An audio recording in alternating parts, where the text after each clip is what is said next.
Welcome to Real World Peaceful Parenting, a podcast for parents that are tired of yelling, threatening, and punishing their kids. Join mom and master certified parent coach Lisa Smith as she gives you actionable, step-by-step strategies that'll help you transform your household from chaos to cooperation. Let's dive in. Welcome to today's episode. I know I say this every week, but it's so true. I am so excited that you are here.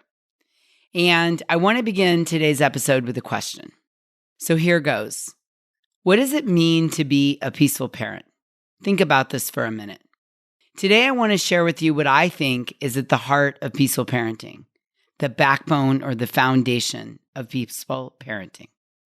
And today's episode has the power to permanently change your parenting for the better and bring you the connection you want with your kids while gaining maximum cooperation from them. Yes, I said that, and I mean it.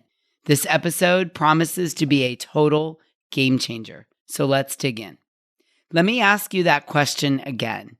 What does it mean to be a peaceful parent? I was asked this recently in an interview, and the answer that I gave is too good not to share.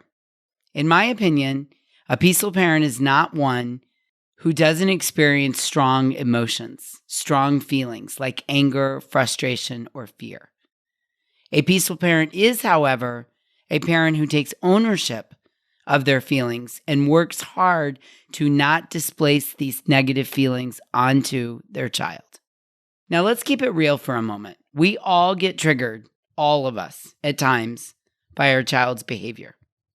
We experience big emotions: anger, fear, frustration, shame, disappointment, resentment. We experience them. And what I want you to know is that being a peaceful parent doesn't mean we don't experience the feelings. You are not a peaceful parent if you push your feelings down or pretend they don't exist. Peaceful parenting is having a go-to, repeatable process to regulate ourselves instead of reacting negatively to our kids. And today I'm going to share with you the process, the tool, the magic I use to do what I call zag rather than zig. All right? So step one, a real-world peaceful parent is one who takes ownership of their feelings rather than displacing them or projecting them onto their kids. Displacing or projecting our feelings onto our kids looks like losing our shiz, storming on them, name-calling, yelling at them, threatening them, punishing them. That's what it looks like when we displace or project onto our kids. And step one in not losing your cool is taking ownership of your feelings, recognizing them, rather than displacing them onto your kids. And once you recognize them, then step two is to take a pause.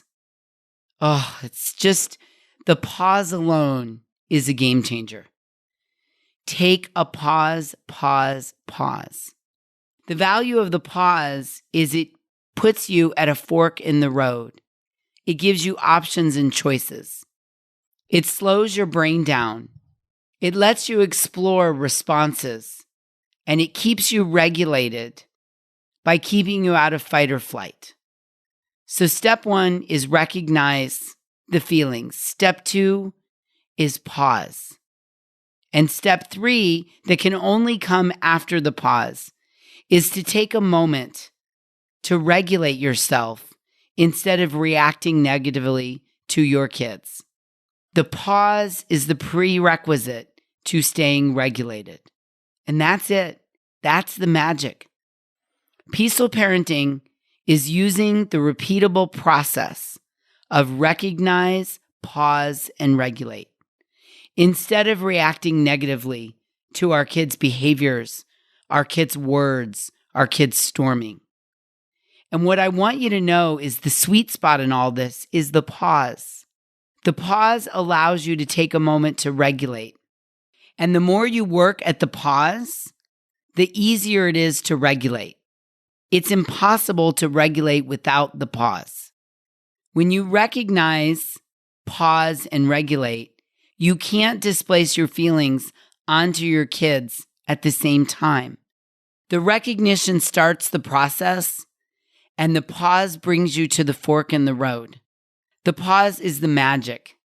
It allows you to slow down, collect yourself, notice your thoughts, connect with your feelings, decide whether you're going to displace onto your kids or regulate.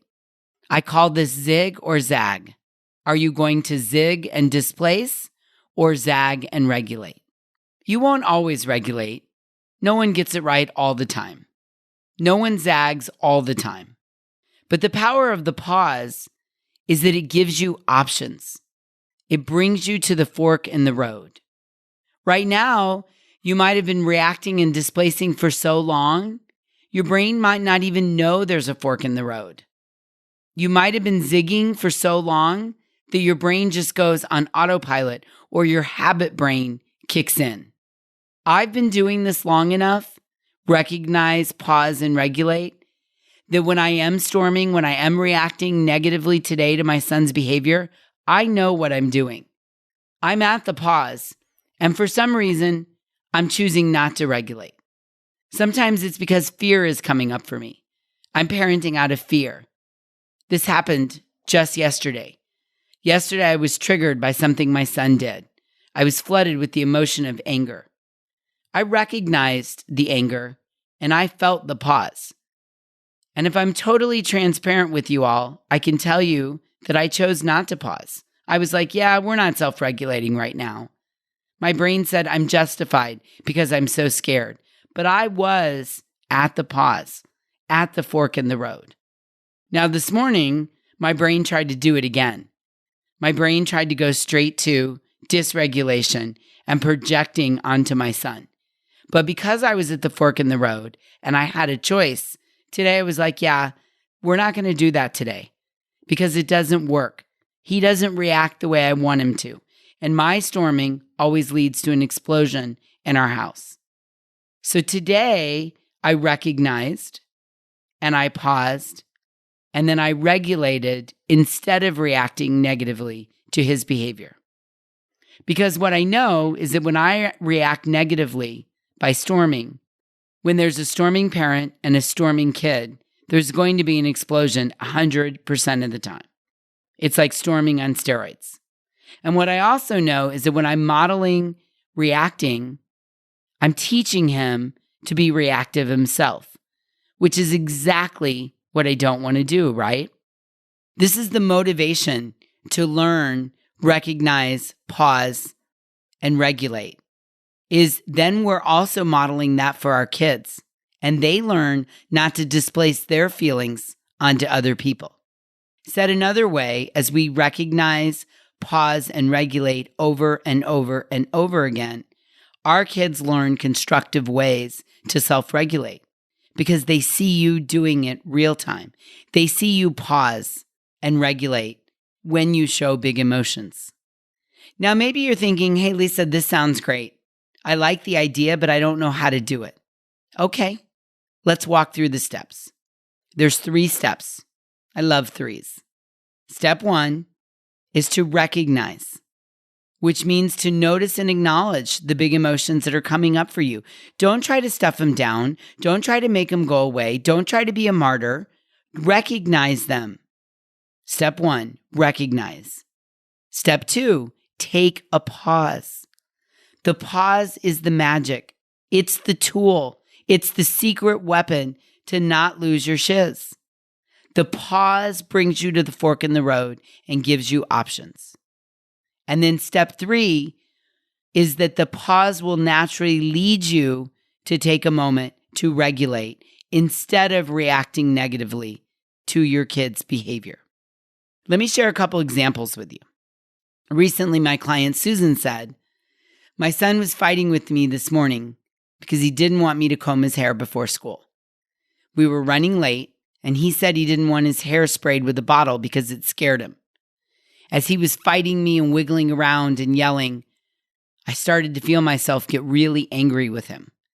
And in the past, I would have just sprayed his hair with the spray bottle and continued on combing it while he was screaming at me. But today, I recognized that I was getting angry. because it wasn't going as I thought it should. So I recognized and I paused. And the pause gave me a moment to regulate myself rather than displace my emotions on him and become dysregulated. The pause allowed me to regulate and ask him why he was scared. And I genuinely asked it from a place of curiosity rather than anger. He said, "Mommy, I don't like it. I'm scared of the water bottle. I don't like the spray in my face." I had no idea all the other times he was screaming and melting down, it was because he didn't like the water in his face. Wow. I told him, "I hear you. How about I spray the water in my hand and run it through your hair?" It was that simple. And that only happened, Lisa, because I recognized, paused, and regulated myself. The pause is magic. Here's another example. Another client, Stephanie, said, "Lisa, tonight we practiced the pause. At bath time, my kid was up to some shenanigans and wasn't moving along to get in the bathtub. I could feel myself starting to get really angry, and I was on the verge of exploding. And then I remembered the pause. I took a deep breath, and I just kept saying to myself, 'Pause, Mama, pause.' That allowed me to regulate myself and give him a couple choices. So I gave him his choices, and I walked out of the room. And what I realized as I was leaving the room is that my 4-year-old son thinks better when I'm not on top of him. And sure enough, a couple minutes later, he came running down the hallway telling me, Mommy, I'm ready to get in the bathtub." Wow, the pause worked. Now, you may not always choose to regulate. Nobody gets it right all the time. Nobody. I don't care if you're Mr. Rogers, Deepak Chopra, Eckhart Tolle, Oprah Winfrey, or Brene Brown, or Lisa Smith, as I've shared with you. I don't care who you are. The wisest of the wise sometimes choose to react negatively instead of regulate. But what I want you to hear is that you have a choice. You can zig or zag. And you may not have realized that until today. You may not have realized that there's a fork in the road. But I want you to know it's possible for you. Yes, you. No, I'm talking to you. And I promise you, there is a fork in the road. I don't care how you've parented in the past, how old your kids are, how much damage you think you've done. What I want you to hear is that you have a choice. You can zig or zag. And I want you to zag as much as possible. And all it takes is to recognize, pause, and regulate instead of reacting negatively to your kid's behavior. By the way, these steps, recognize, pause, and regulate, are also incredibly useful in partnerships and marriages and romantic relationships.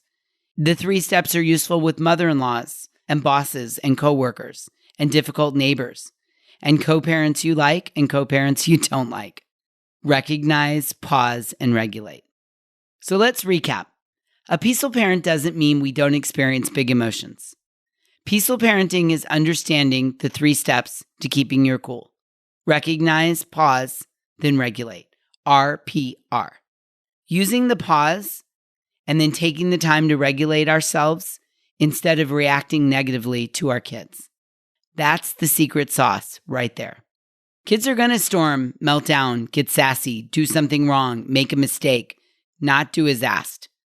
And what I want you to take away from today's episode is instead of displacing our emotions onto our kids and then dysregulating ourselves into storming, pause and regulate. Now, if you've been stuck in an old pattern for a while, it's going to take some time to practice this, to get good at it, to reprogram your habit brain. Be patient. Don't give up. Set your intention. Remind yourself you have a choice. Talk to your brain and explain. I can go the old way, which is to zig, react and displace, or I can go the new way, which is to zag, which is to recognize, pause, and regulate. Then what I want you to do is practice, practice, practice. Listen to this episode multiple times. Understand the steps and practice, practice, practice. You've got this. I know it. I want to leave you with a saying that I really love from Andy Smithson. He says, "The sign of a good parent isn't the child's behavior, but the sign of a good parent is the parent's behavior."